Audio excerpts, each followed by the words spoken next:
capítulo, gostaria de estimular você a ler o livro de Esther. Esther, capítulo de número 3 e versículo de número 1. Eu vou lendo para ganhar tempo, tá bom? Depois desses acontecimentos, o rei Xerxes honrou Amã, filho de Hamedata, descendente de Agag, promovendo-o e dando-lhe uma posição mais elevada do que a de todos os demais nobres. Todos os oficiais do palácio real curvavam-se e prostravam-se diante de Amã, conforme as ordens do rei. Mardoqueu, porém, não se curvava nem se prostrava diante dele. Então os oficiais do palácio real perguntaram a Mardoqueu: por que você desobedece à ordem do rei? Dia após dia eles lhes falavam, mas ele não lhes dava atenção e dizia que era judeu. Então contaram tudo a Amã para ver se o comportamento de Mardoqueu seria tolerado. Quando Amã viu que Mardoqueu não se curvava nem se prostrava, ficou muito irado. Contudo, sabendo quem era o povo de Mardoqueu, achou que não bastava matá-lo. Em vez disso, Amã procurou uma forma de exterminar todos os judeus. Estão lembrados disso? Quem foi que queria exterminar todos os judeus? Hitler, né? Hitler foi um dos que de outras tentativas, mas Hitler foi um dos que queria eliminar todos os judeus. Então ele diz,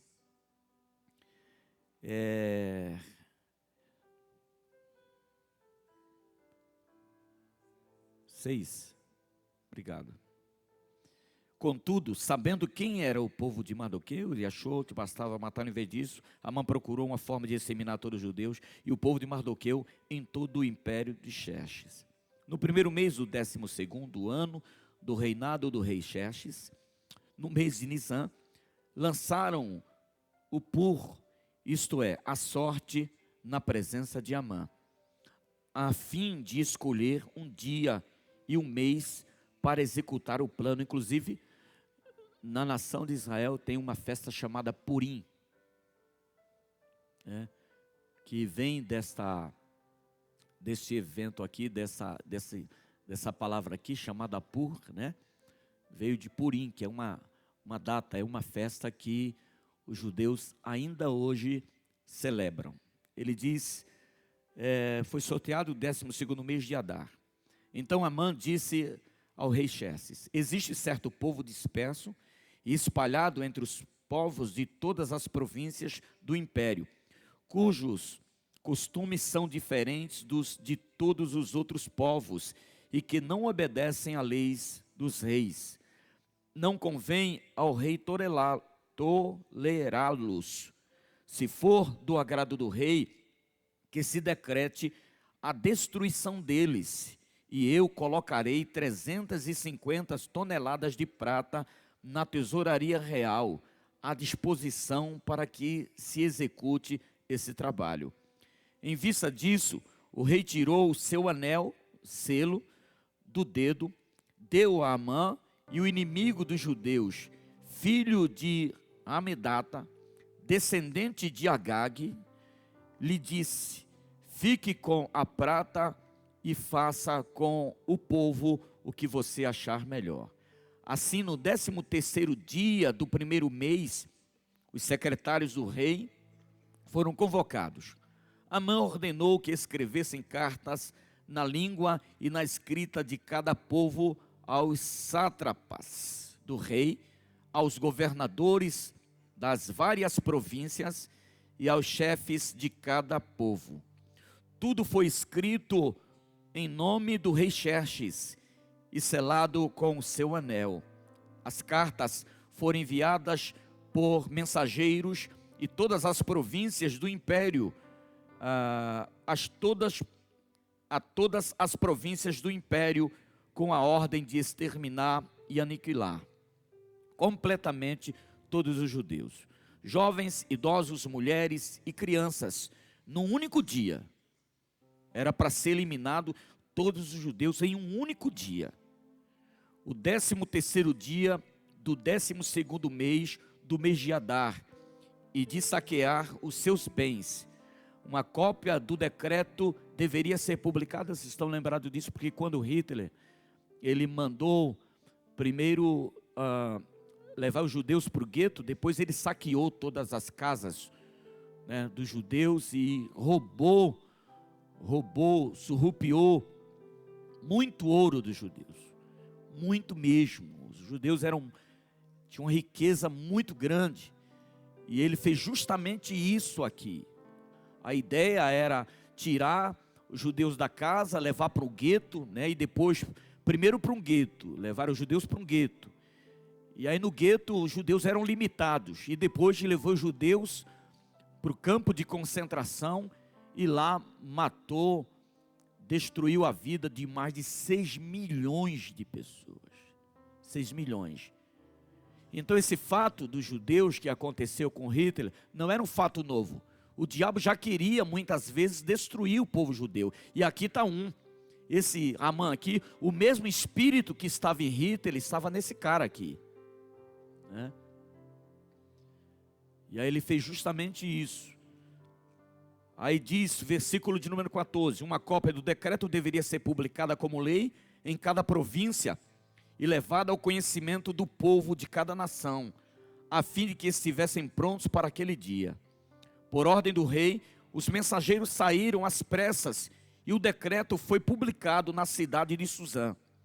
O rei e Amã assentaram-se para beber, mas a cidade de Suzã estava em confusão. Versículo 4, capítulo 4, melhor dizendo.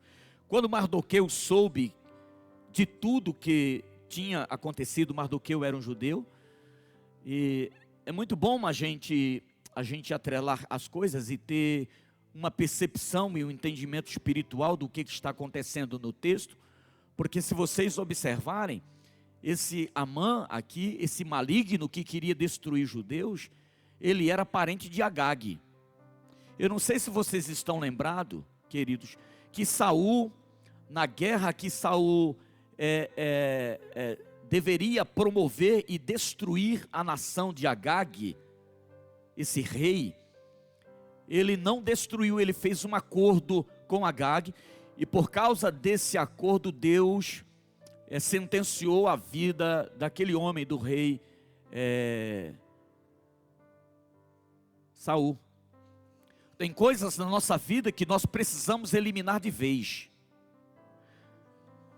Tem situações na nossa vida que nós não devemos mais compactuar com elas, porque isso lá na frente vai trazer prejuízo para a nossa vida e para a vida da nossa família. Esse mesmo Agag aqui que Saul queria fazer coloio com ele, sabe o que aconteceu? Lá na frente uma geração dele se levanta para destruir o povo. Então muito cuidado com quem você faz aliança, porque alianças que são feitas tanto benigna como maligna benigna pode abençoar a sua vida, e maligna pode destruir sua vida, e destruir uma geração. Naquele caso lá, se Samuel não tivesse se intervido, se Samuel não tivesse feito uma intervenção, eu acho que essa palavra, sabe o que aconteceu? Quando Samuel chegou, queridos, ele escutou o balido das ovelhas, escutou que Saul tinha feito um acordo com ele, e Samuel disse: era para você ter destruído tudo. Samuel, por graça e bondade de Deus, querido, Samuel manda chamar Agag e destrói ele automaticamente. Mas o problema não era Samuel, era o acordo que Saul tinha feito.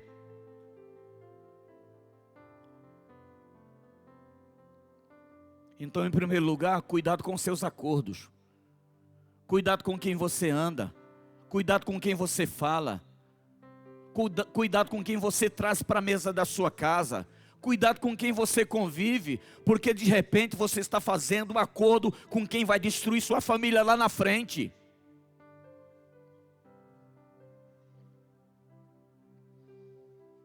Então esse mesmo espírito, observe que os espíritos vão só mudando de percurso. Sabe por quê? Os espíritos, irmãos, só vão ser destruídos de uma vez por todas, quando Jesus vier e implantar o seu reino neste mundo. Mas por enquanto, queridos, eles vão trazendo uma nova roupagem. Esses mesmos espíritos que se manifestaram lá, trazendo destruição para o povo de Israel, para a igreja primitiva, eles ainda estão atuando nos dias de hoje. E nós precisamos ter o discernimento, queridos, que espírito que estamos envolvendo ali na nossa vida, estamos permitindo envolver na nossa vida, em nossas vidas. E aí, lá na frente, queridos, muitos anos depois, o mesmo espírito lá de Agag se levantou na vida de Amã para destruir, melhor dizendo, o povo de Deus. Quando Mardoqueu soube de tudo o que tinha acontecido, rasgou as vestes, vestiu-se de pano de saco, cobriu-se de cinza e saiu pela cidade chorando amargamente em alta voz. Mardoqueu era judeu, ele era um tio meio aparentado aí. Algumas traduções, alguns teólogos dizem que ele era pai de Esther, na realidade era a Radassa depois, né, se tornou rainha. Mas na realidade ele era tio e ele tinha a paternidade, ele exerceu a paternidade sobre ela. Ela já estava no reinado aqui, nesse texto aqui, se você for ler, não vai dar para a gente ler, capítulo de número 1 em diante. Ela já está no reino, ela já assumiu o reinado lá, já está no palácio real. E aí houve esse decreto para a destruição de todo o povo judeu. E aí o tio dela, esse homem aqui chamado Mardoqueu, ele quando soube dessa notícia, ele teve essa atitude, rasgou as vestes, vestiu-se de pano de saco, cobriu-se de cinza e saiu pela cidade chorando amargamente em alta voz. Foi até a porta do palácio real, mas não entrou, porque ninguém vestido de pano de saco tinha permissão de entrar. Ninguém tinha permissão de entrar, né, ali perto do palácio real, ou no palácio real, em atitude como essa. Mas ele não teve medo. Em cada província onde chegou o decreto com a ordem do rei, houve grande pranto entre os judeus, com jejum, choro e lamento. Muitos se deitavam em pano de saco e em cinza. Quando as criadas de Esther e os oficiais responsáveis pelo harém lhe contaram o que se passava com Mardoqueu, ela ficou muito aflita e mandou-lhes roupas para que as vestisse, melhor dizendo, e tirasse o pano de saco. Mas ele não quis aceitá-las. Então Esther convocou Atá, um dos oficiais do rei, nomeado para ajudá-la, e deu-lhes ordens para descobrir o que estava perturbando Mardoqueu. E por que ele estava agindo daquela forma? Por que ele estava agindo daquele jeito? Atá foi falar com Mardoqueu na praça da cidade, em frente da porta do palácio real. Mardoqueu contou-lhe tudo o que lhe tinha acontecido e quanta prata Amã tinha prometido depositar na tesouraria real para a destruição dos judeus. Deu-lhes também uma cópia do decreto que falava do extermínio e que tinha sido anunciado em Suzã, para que ele o mostrasse a Esther e insistisse com ela para que fosse à presença do rei, implorar misericórdia, interceder em favor do seu povo.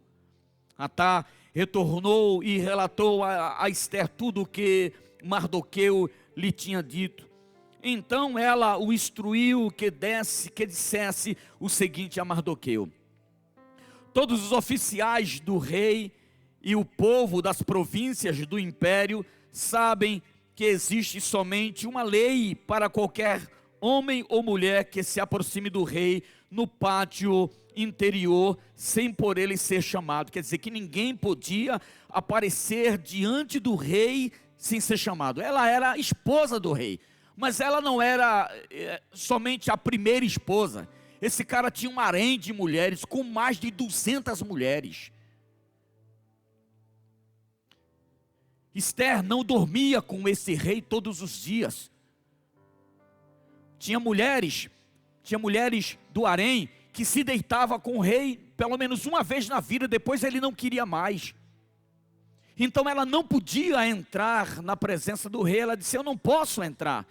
Eu sei que o caso é muito grave, eu sei que a situação é muito complicada, eu sei que existe um decreto para matar os judeus, mas não vai dar, porque se eu entrar na presença dele, irmãos, só tinha possibilidade de entrar na presença do rei quando ele estendia o cetro. O cetro significava a benignidade do rei, a bondade do rei em favor daquela pessoa, e não era todo mundo que o rei estendia o cetro. Então ela disse: eu não vou perder minha vida, eu estou aqui num palácio, assumi como rainha, estou aqui no harém, estou bem tratada, estou bem cuidada, e eu não vou morrer, não vou arriscar minha vida. É isso que ela está dizendo, queridos. Aí o texto diz: então ela o instruiu, versículo 10, que dissesse o seguinte a Mardoqueu: todos os oficiais do rei e todo o povo das províncias do império sabem que existe somente uma lei para qualquer homem ou mulher que se aproxime do rei no pátio interior, sem por ele ser chamado, é a morte. Será morto, a não ser que o rei estenda o cetro de ouro para a pessoa e lhe poupe a vida. E eu não sou chamada à presença do rei há mais de 30 dias. Ela já não era chamada à presença do rei há 30 dias. Quando Mardoqueu recebeu a resposta de Ester, mandou dizer-lhe: não pense que pelo fato de estar no palácio do rei, você será a única entre os judeus que escapará. Pois, se você ficar calada nesta hora, socorro e livramento surgirão de outra parte para os judeus, mas você e a família de seu pai morrerão. Quem sabe se não foi para um momento como este que você chegou à posição de rainha? Então Ester mandou esta resposta a Mardoqueu: vá reunir todos os judeus que estão em Suzã e jejuem em meu favor. Não comam, não bebam durante 3 dias, ou durante 3 dias isso e 3 noites. E eu e as minhas criadas jejuaremos como vocês. Depois disso, irei ao rei, ainda que seja contra a lei. Se eu estiver que morrer, morrerei. Aleluia. Mardoqueu retirou-se e cumpriu todas as instruções de Ester. Se nós parássemos por aqui, já teria, o texto em si já se explica. Eu dei um tema para essa mensagem. Por favor, Kleber, me ajuda. Se não for você, Deus levantará outro. Essa história de Ester, esse homem, são basicamente 4 personagens: Ester, Mardoqueu, que muitas traduções diz Mordecai, Amã, o vilão, e o rei. Logo lá no início tem a rainha Vasti, mas a gente não quer falar sobre ela. Esse é um livro poético, é um livro que nos inspira muito, pelo menos me inspira muito. Mas eu vou ser sincero para vocês, eu nunca encontrei, assim, razões dentro desse texto que vissem Ester em um momento da história, da vida dela, não se preocupando com o que estava acontecendo fora do palácio. Ela só estava lá no palácio, em primeiro lugar, porque Deus a escolheu para estar lá no palácio. A rainha Vasti, ou Vasti como muitas pessoas dizem, ela infelizmente não compareceu diante de uma convocação do rei, e ela foi destituída.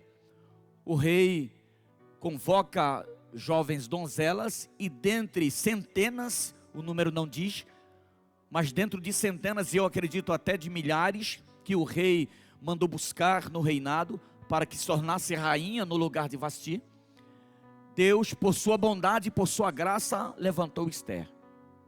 Glória a Deus. Levantou essa menina sem nome, criada pelo tio, por esse homem chamado Mardoqueu ou Mordecai. Esse homem instruiu Esther nos caminhos do Senhor, cuidou dela, exerceu paternidade sobre a vida dela, queridos, porque ele sabia que Esther tinha um destino. Ele sabia que Deus tinha um propósito na vida daquela moça. Ele prepara ela, quando o rei faz a convocação, ela se apresenta. E por graça e bondade de Deus, a Esther era realmente muito bonita. Alguns historiadores dizem. E ela é escolhida para esse concurso. E lá nesse concurso ela é escolhida definitivamente, queridos, para ser a esposa do rei. E como eu falei para vocês, o rei não tinha somente Esther lá no harém, tinha dezenas de mulheres lá no harém. E ela foi mais uma a ficar no harém. Então, só o fato de estar no harém, só o fato de ser recebida como rainha naquele lugar, para ela era a plena convicção do que Deus tinha para a vida dela naquele lugar. Era ser rainha e ponto final, e acabou.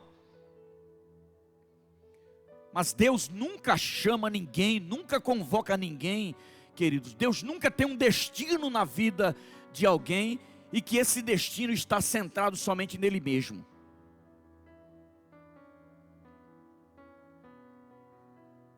O propósito que Deus tem na minha vida, em minha vida e em sua vida, não está centrado somente em você mesmo, nas suas coisas, naquilo que você faz, em sua vida, no seu estudo, em sua faculdade. Não está centrado somente em você.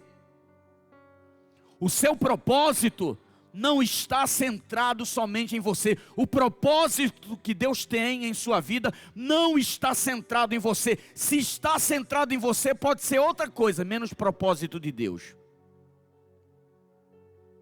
E em determinado momento, a rainha Esther achou que estar somente no palácio era o suficiente. Que Deus tinha chamado ela somente para estar lá no palácio. E quando, queridos, esse diabólico Amã, ele com raiva de Mardoqueu, porque Mardoqueu não se prostrava diante dele, não adorava, não se curvava a ele, uma raiva muito grande, não somente elaborou a destruição dele, mas elaborou a destruição de todo judeu. Ele fez o rei assinar um decreto. Nesse decreto, ele dava toneladas de prata para o tesouro do rei, somente para exterminar todo o povo. E quando o rei aceitou isso, porque ia entrar dinheiro nos cofres, quando ele aceita isso, meus queridos, aceita essa proposta, Mardoqueu sabe da proposta que ele tinha feito para o rei, e que já estava assinado o decreto. Ele vai para a porta do palácio.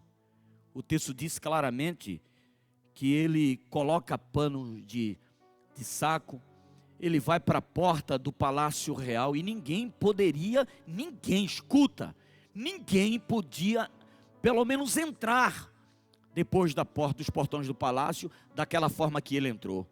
Mas ele estava em um desespero tão grande, porque ele sabia que toda a família dele ia morrer, ele sabia que toda a trajetória, imagine, irmãos, toda a nação de Israel, todo judeu naquele momento, jovens, idosos, crianças, todo mundo estava dentro do mesmo propósito maligno daquele Amã.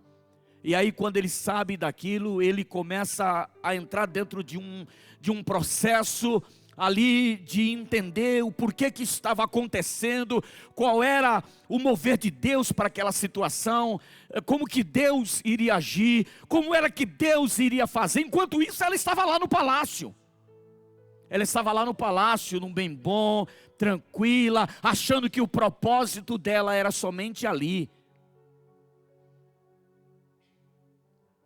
E aí, claro, quando ele estava lá no palácio, ali nos portões lá do palácio, alguém vai falar com Esther e vai dizer para ela: seu tio está lá nos portões do palácio, e da forma que ele está, o rei com certeza vai mandar decapitar ele, vai mandar matar ele. E ela rapidamente se preocupa em mandar algumas peças de roupa lá, e aí pergunta para ele, né, o que realmente estava acontecendo, porque nem ela sabia de fato o que estava acontecendo. E quando eles chegam lá, os emissários da rainha chegam lá, coloca as vestes nele, mas ele fala o que realmente está acontecendo. E aí, quando traz aquela notícia para ela, ela disse: agora não tem jeito, não tem como, né, a gente agir. Existe um decreto sobre isso, está decretado, já tem dia. Escuta, e as pessoas que matassem judeus iriam ter uma premiação. Sabe qual era a premiação? Ficar com as terras dos judeus. Não tem como reverter, é impossível reverter essa sentença, não temos como. Por mais que nós façamos, é um decreto do rei, é o homem mais poderoso da terra naquele momento. Como é que nós vamos reivindicar esse decreto?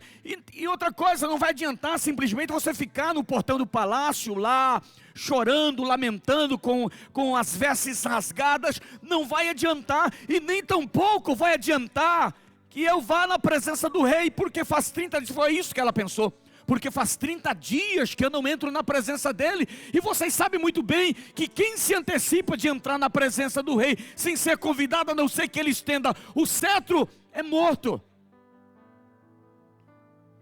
Finalmente, eu acho que realmente o decreto que o maligno Amã elaborou vai na realidade se concretizar. Sabe, queridos, em meio a tudo isso, Esther esqueceu qual era o propósito dela.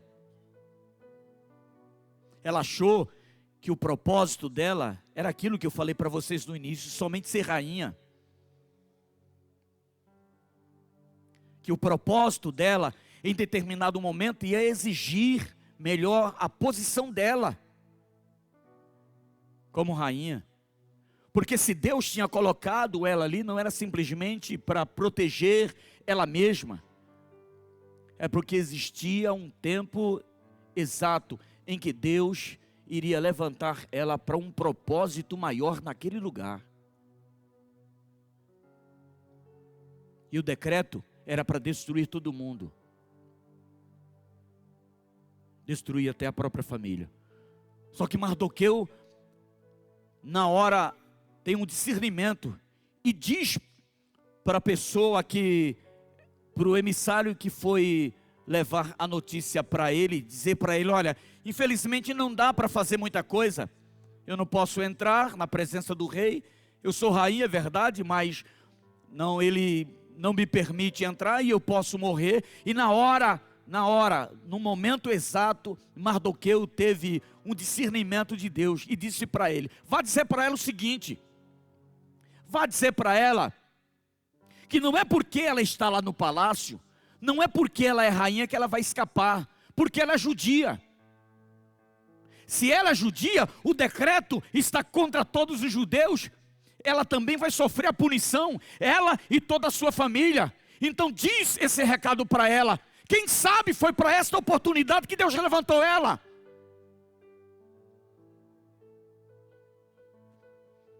Quem sabe foi para esta oportunidade que Deus levantou você, Esther.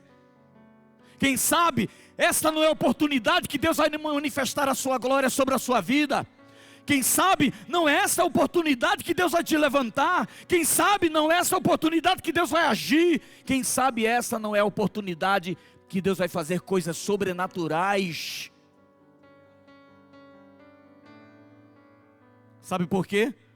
Porque Esther estava somente olhando para si, que ela iria escapar sendo rainha, mesmo estando lá. O decreto era contra os judeus. Se Amã soubesse, queridos, que ela era judia, ia dizer também, se o decreto é contra ela, então vamos matar ela também. Aí a exterminação iria ser total. Decretos que o inimigo das nossas vidas fazem contra o nosso viver. Decretos que o diabo faz contra a sua família. Decretos que o diabo faz contra a minha família. Decretos que o diabo levanta contra a nossa casa, contra o nosso viver. Foi assim que aconteceu com a rainha. E aí alguém disse para ela: você vai morrer se você não fizer nada. Deus pode até levantar de outro lugar um socorro, foi o que ele disse. Agora eu espero que esse propósito de você ser rainha e de estar nesse palácio é para esse momento. E aí quando ela entendeu isso, queridos, sabe o que ela disse? Ela disse: então mande o recado para eles. Nós vamos jejuar 3 dias e 3 noites. Fala para eles jejuarem 3 dias e 3 noites. E eu aqui e as minhas servas vamos jejuar 3 dias e 3 noites. E sabe o que aconteceu, queridos? Algo fora do comum. Por graça e bondade de Deus, Esther vai à presença do rei. Ele estende o cetro para ela. E quando estende o cetro para ela, ela tem permissão de entrar na presença. Ela descobre, fala para o rei, toda a trama do maligno Amã. Já tinha até preparado a forca para Mardoqueu e para toda a sua família. Resolve expor toda a trama. No final, Mardoqueu é honrado. Esther é consagrada como rainha para o propósito que Deus a chamou. E o próprio maligno Amã é morto, é enforcado com toda a sua família. Sabe, irmãos, sabe, igreja, você tem um propósito, você tem um destino, amém? Você tem um destino, você tem um propósito. Quando as circunstâncias acontecerem, quando as adversidades acontecerem, quando os problemas acontecerem, nós não devemos fugir, como disse a rainha Esther. Isso é problema dos outros. Eu não tenho nada a ver com isso que está acontecendo. Eu não tenho nada a ver. Fulano de tal que procurou o problema, que ele resolva. Foi basicamente isso que ela tinha pensado e até falou. Até que Mardoqueu lembrou para ela e disse: você nasceu com um propósito. Você nasceu com um propósito. Eu não sei quais são as circunstâncias da sua vida e sua vida. Eu não sei quais são os momentos que você está vivendo. Eu não sei quais são as dificuldades que você está enfrentando, está trilhando ali. Eu não sei quais são as áreas de debilidade e deficiência de sua vida. Eu não sei como é que você, lá no seu trampo, lá no seu trabalho, lá na sua casa, lá no seu ambiente familiar, eu não sei o que está acontecendo. O que Deus falou ao meu coração é para dizer para você que você nasceu para esse propósito.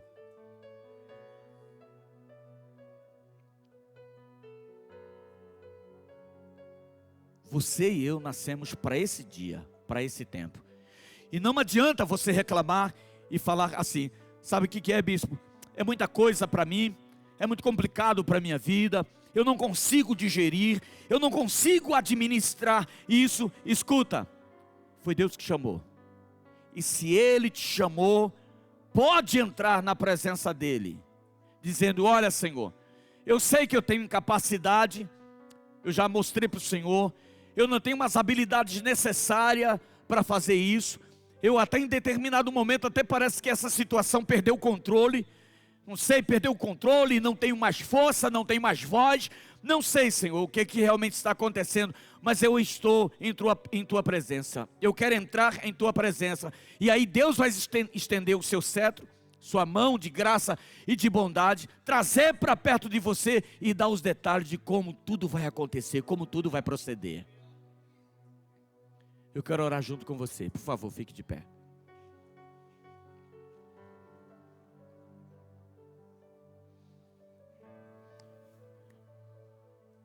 Quem sabe, se não foi por esse tempo. Agora, eu e você escolhemos se somos nós que Deus quer usar ou se é outra pessoa.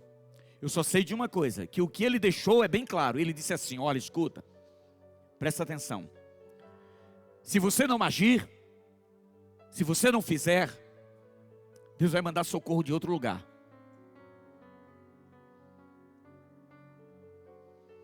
Deus vai mandar socorro de outro lugar.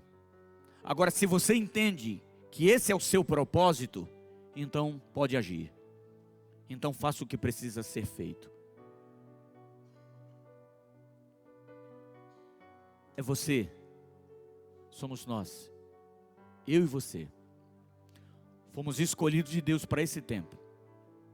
Talvez para essa situação que você parece estar tão desconfortável. Muito desconfortável. Situações que nos desconfortam, que nos deixa desconfortável, são situações que Deus nos colocou para resolver. Amém, meus irmãos? Não adianta você fugir do desconforto. Ah, bispo, eu vou largar, esse emprego não dá, sabe, isso aqui não dá, é muito complicado, é muito difícil para mim. Não, calma. Foi para esse tempo, foi para essa oportunidade que Deus chamou você. Escuta, e a graça e a bondade de Deus, que é o cetro do Senhor, está estendido para a sua vida. Somente se levante e receba todas as instruções do Senhor. Amém?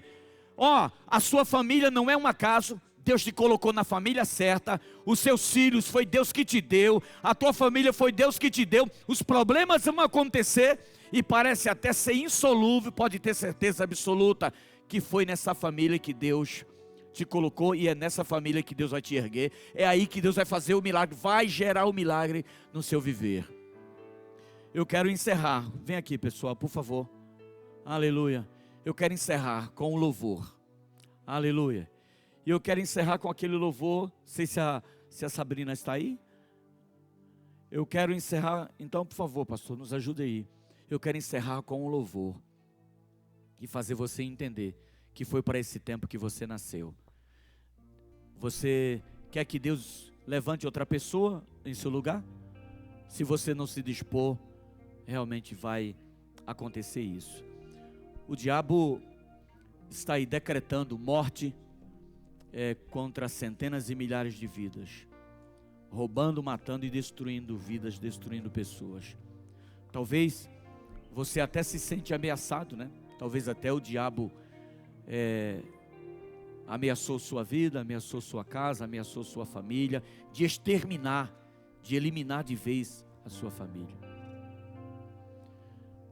Eu recebi uma pessoa no gabinete pastoral, que foi isso que eu acabei de dizer. Ela estava falando para mim que o desejo dela era tirar a própria vida, porque não via solução para aquilo que ela estava passando. Não via. Ela não via escape para aquilo que ela estava passando. E ela disse: olha, bispo, eu pensei até vindo para cá pro tempo de aconselhamento, de tirar minha própria vida, porque eu não estou suportando tudo isso que está acontecendo comigo. Eu não sei como é que está a sua vida, meu irmão. Não sei como é que está a sua casa. Primeiro sua vida, né? Porque ninguém conserta a casa se não consertar primeiramente a vida. Não vai adiantar você consertar a vida dos seus filhos, da sua esposa, do seu marido. Muitas vezes a gente vê esposa tentando consertar a vida do marido e o marido tentando consertar a vida da esposa e não tem sucesso. Por quê? Porque se Deus não consertar, não é ninguém que vai. Não vai ser igreja, bispo, pastor, apóstolo, apostila, possa ser quem for. Ninguém conserta a vida de ninguém. Agora, o Deus que nós conhecemos, Ele conserta. Eu quero declarar e dizer nesta manhã que existe um favor de Deus sobre a sua vida. O cetro do rei está estendido sobre você. E se o cetro do rei está estendido sobre a sua vida, em primeiro lugar, eu quero convidar para a gente adorar ao Senhor. Adorar a Ele, celebrar a Ele e entender que nós estamos prontos e habilitados para vencer na autoridade do nome santo de Jesus.